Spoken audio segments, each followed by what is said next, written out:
What's up, everybody? Welcome back to The Elevator Life. Guys, good to see you. Hope you're having a good week. Hope you're on the grind. Hump day again over here. Getting after it. Got a few meetings this afternoon. Trying not to die with the pollution outside. I know we say that every time, but it has been bad here for the last month or so. The normal buildings we look at, you can't see the tops of them right now. That's when you know there's something going on outside. Can't even run to the gym anymore. Taking taxis to the gym. That's our kind of workout, I guess. Yeah, exactly. We have like a air monitor thing here. You look at it, and once it gets above, or once it gets to unhealthy, which you never would even see in the States, that's when no less outdoor activities, the better. It's really interesting. We got the H7N9 thing going on over here. I don't know if you know. It's like the 9th generation of the bird flu, and it started up in Shanghai. And so we had a tweet this week about the pollution being bad, and a lot of people came back and were like, yeah, but the food's probably worse. I heard this story from a Chinese friend of mine that some restaurants down in Guangzhou are actually buying meat from Shanghai because people in Shanghai are fire selling it because no one's eating meat up in Shanghai. Perfect. And so Guangzhou's like, oh, well, we can buy meat for super cheap now and sell it down in Guangzhou and make more money. So that's just a little dive into what we're dealing with over here. Going to Subway pretty often these days. All right, guys. Today we had a meeting with our other partners about taking on new projects, the vision of the company, where we want to take things going into the future, because we're looking on to take another project on. And it was interesting to see how we kind of, I would say, analyzed each new venture that's on the board right now. And then we compared that really with what we were like a few years ago. And what we realized, one of the main things that we've accrued over here in our years in China hasn't been our successful business. It's been our experiences. And the experiences that you could only really gain and the things that you can only really learn from living over here on the ground. Yeah. We're firm believers in experience is the best, fastest, and greatest way to learn things. And this was really clear during our meeting because we compared ourselves 2 years ago to last year to this year at the same time, and they're just astronomically different. There's been more than, I'd say, 100% growth every year in how we think, how we analyze projects, how we evaluate moving forward. Any decision we make has all been through our learning, firsthand learning these situations and how to handle these tasks firsthand. And a lot of it, guys, it's not even on like tooting our own horns. It's a lot on, you just got to be here on the ground, and it just evolves over time. Your understanding of the culture, understanding how to do the business here and stuff like that. So we realized is a lot of people don't have that capability of being here for a few years. So we're going to pass these on. So we're going to do some episodes that we're going to call the Elevator Life Experiences. Certain niche ideas that we've learned and that looking back on we messed up on in our businesses, and we're going to take you through that experience, teaching you kind of how we would have done it differently now if we were starting our same business, to kind of illustrate those ideas for you guys. I think it's really important to be able to reflect and be critical of yourself. I think that's so essential to be able to continue to grow, and us doing that for you guys is able to maybe take the same mentality or idea and reflect on your business. And that'll help you, even if you take another few steps forward just based off this episode, that'll immensely help you advance and also cut down on the time and effort you're putting into it to be more efficient. Yeah, so in general, the main thing we want to talk about today is sales and selling something right off the bat, selling something as soon as possible. But before you dive right into that, I want to talk about something more general. Is obviously when you're going through new ventures and talking about which ones you want to take on, which ones you don't, which ones are most beneficial for your situation, all that kind of stuff. You lay out all the facts. You want to have all the numbers. You want to have, what it's going to take from you, the resources, your return on investment, all that kind of stuff. But you really need to have a thorough understanding of what you're getting into, a thorough understanding of the venture that you're taking on, what it means for you, what it means for your business. And I can definitely say for our wine business, we didn't have that thorough grasp on the industry itself. Yeah, we didn't.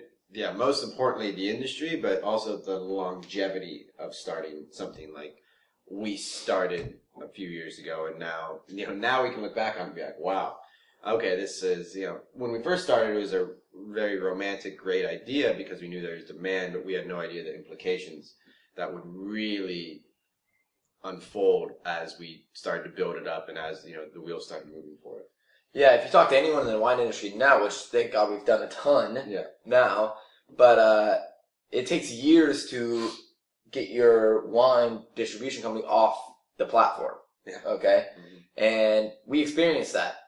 And what we want to illustrate kind of in this episode is that while we held out and pushed forward, for a lot of people, you lose momentum. Yeah. You're going to lose momentum. You fizzle off, and that's going to happen in a lot of ventures. And so one of the things that we've learned is you want to start selling something that you can start building revenue on as soon as possible. And that can be, it doesn't mean that we shouldn't have gone in the wine industry. It means we could have done it a little differently how we started. Okay? So we went into the business on a typical distribution model. We were getting the wines from the States, importing them here, and distributing them ourselves here. Well, what does that mean? That means not only do we have to start by contacting all the wineries, getting contracts with all the wineries, and then shipping them to China, getting them through customs. That's a 4 or 5 month process before you even have product to sell. Yeah. Not taking into account the accounts receivable will be on the books for a few months before you even get paid. Yeah, well, jumping back real quick, he was talking about fizzling out. Maybe a lot of people might grow tired. I'd say resources, as you start as an entrepreneur, mentally, physically, monetarily, all these resources that we had at the beginning, we could have put them into an effort while building this distribution. But this distribution, like you said, months long to get it even to have that first step. And that's, that wears and tears on a lot of people, especially if one of those resources you don't have a lot of or isn't readily available, or you get exhausted of it quickly, whether it's money, time, living in a foreign country. Yeah, living in a foreign country, what you think. It's just, it's very, very interesting, just like you said, how you can just fizzle out. And I can see it happening to a lot of people, but we were able to stick it out. Very good support system here. And unique situation. Yeah, very unique situation, but we hope, this helps motivate a lot of people as well. I would say it's a great business model. Obviously, large term distribution in foreign countries. Mm-hmm. But the thing that we messed up is we didn't fully understand, the business model. We didn't fully understand before we went into it that, okay, yes, we're not going to be selling for 6 months. Okay, that means we won't be getting paid anything for 8 months. We didn't completely understand that before we started. Another mistake is when you start selling something right away, you're able to get feedback. Yeah. Okay, you're able to realize what's working, what's not. We weren't able to do that for the first 6 months. So we started getting feedback on what wines were working, what wines weren't working, what people wanted, what they didn't want 6 months into the venture. So I don't care what it is, if it's distribution, if it's e-commerce, if it's product design, anything like that. If you start selling something right off the bat, right when you launch your business, you're gonna, even if it's a minimal vital product, that's gonna allow you to get feedback from your customers. What's working, what's not, what's working, what's not. Exactly. And one of the funniest facts I want to point out to all this, we're placed in all the top hotels around southern China and the high fine and dining. And then, even 4 or 5 months ago, we were told that's 15% of the market. And that's the most saturated, dominated part of the market by many companies like us from other countries or from America, and the big boys who have all the funding, a lot of the marketing support, who can drop 5-6 figures on a grand event for, say, nationwide Marriotts or something like that. We didn't understand 85% of the market, that's still, maybe 15% of it can buy the wines, but that's really the target market, which is who we're working with now. It's just funny, little facts like that, little things we didn't even consider are on the table that, you can look back on and be like, wow. Going back to the beginning of the episode where we were talking about it's all the experience, and then you start positioning yourself in the market. Once you have these different experiences, you think differently, you make more efficient decisions, you get more efficient, you learn how to position yourself in the market. Well, with us not fully comprehending, we're not going to be able to do that positioning and start those experiences for 6 months. Exactly. And so that's really important, guys. one of the things that we learned, especially with talking about the ventures yesterday or this morning, the meeting that we had, that was one of the main things. Okay, we want to start selling something right away, so we can get ultimate feedback. And definitely we're not saying importing is not a good thing. It is a good thing, especially if you have the resources and especially if you fully comprehend the market that you're getting into. And expecting, this is going to be 6-8 months out. That's fine. But if you're a beginning entrepreneur getting right off the bat, we just, urge you fully understand what you're getting into. It's not going to be like, okay, boom, this is working. Mm-hmm. Okay. But if those expectations are set and you understand them, then no problem at all. It's definitely a great place to be. If it's a multi-year investment of yourself, that's what you have to put in. If you're ready for everything that it comes with, there's, 8 months was from when it left the U.S. to when we I don't even know if we even got paid out that fast from our first customer, but still, it's a long, long process, and it's the same, distribution's the same everywhere. It's a very long-term process and business to build. So I want to dive into what would we have done differently, going back and looking at it now. Well, where we were in China. Okay, we could meet a ton of Chinese buyers, but we didn't have any wine. Well, there's still a service there. What we could have done and what we ended up doing, it just took us a lot longer to figure out, was matching the Chinese buyers who all want to represent wines exclusively from certain wineries. Mm-hmm. You could match those Chinese buyers with certain wineries in the States very easily on a brokerage arrangement. Mm-hmm. And so we could have written that, taken a week to write out that package, write out all of our services, and started marketing that service within a week to 2 weeks of starting the business. Yeah, of course. That's, like you said, we just did that, and we've done it a few times since, but it took us over a year to figure out, to even start proposing this idea. We've been on multiple trips, and now there's companies that are doing this now, and it was just like, wow, that's something we could have developed and generated movement from, under and much less time than it took for us to generate movement for our distribution model. And then after we got a few of those contracts going, we would go ahead and bring our own wines over for special events and that kind of stuff. But that's just a little look back on our experience starting it, fully comprehending the business that you're getting into. Mm-hmm. Last thing we want to talk about today is once you are selling something, once you're selling a service, no matter if it's importing to China, whatever, if you're on a sales call, you have to make sure to ask for the sale. I don't care how good you are at selling, okay, how good of a salesman you are, how good you are in the sales meetings, how good your marketing, your advertising is. None of it matters if you don't have the guts and if you kind of get nervous to straight up ask for the sale. If you're in a sales call meeting, you're 45 minutes in, it's all gone well, it's all schmoozing, it's good. Well, you gotta ask for the sale. You gotta make sure that you realize you're in this meeting for the sale. It can be intimidating when you're first starting to do it. Oh man, I gotta ask him to buy this stuff from me.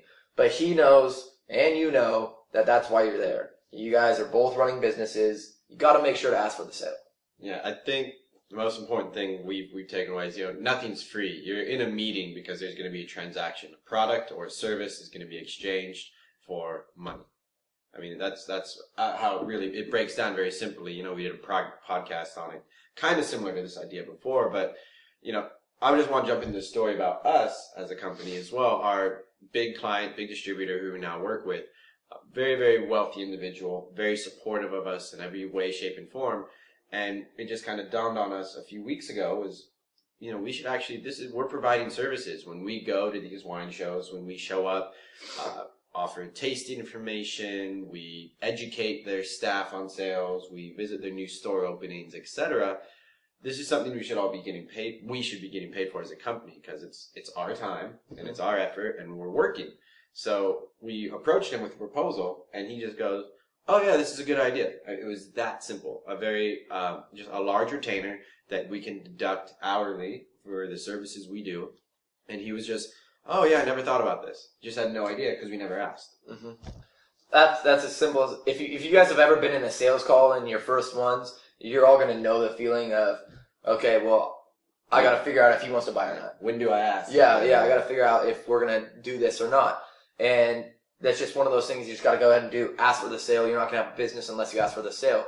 And so, I mean, I think we can kind of sum up, but those are the two main things that we want to highlight in our experiences in this episode. Yeah. Is when you're launching the business, fully understand the scope of it. Yeah. Not only the investments in money, but also when you're going to get paid out, that time, the time length and resources that it's going to take to reach there. Are you going to have those to get you through those times? We'll be able to survive 6 months. Yeah, fully understand what you're getting in. The best thing to do is start selling something right away, because it will build momentum and motivation for you in the business. And totally lost what my train of thought was. Yeah. What he was saying is going to build momentum and motivation, which is 100% true. Nothing's more motivating. Remember when we got our first payment? It was like... Oh, feedback. Feedback from your customers. Is this a quick 6-month project for you, or is this a career you're building? Mm-hmm. Like, we didn't consider it until now with...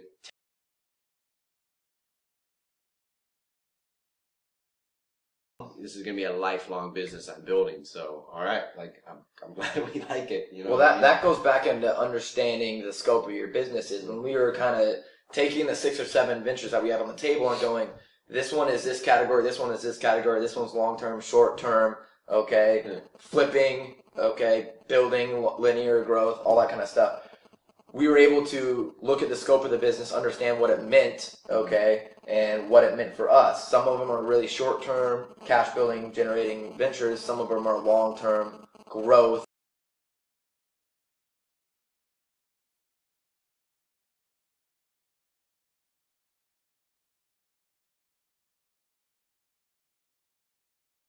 Just simply... We started as well, kind of...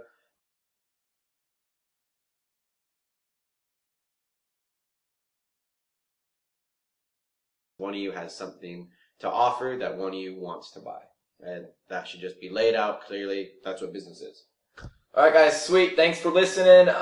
We will try and get out another episode, hopefully by this Friday. We're going to the Canton Fair tomorrow, so wish us luck over there. And have a good week. Kick some ass. Definitely. Work hard, everybody. Also, if you ever have any questions, don't email us. Please go to our consultation page. We send you a free video about answering your questions in an email. And so if you have any questions about China, just go to the consultation page. We'll shoot you a free video answering your questions. Much more efficient for everyone involved. All right, guys. Later. Cheers.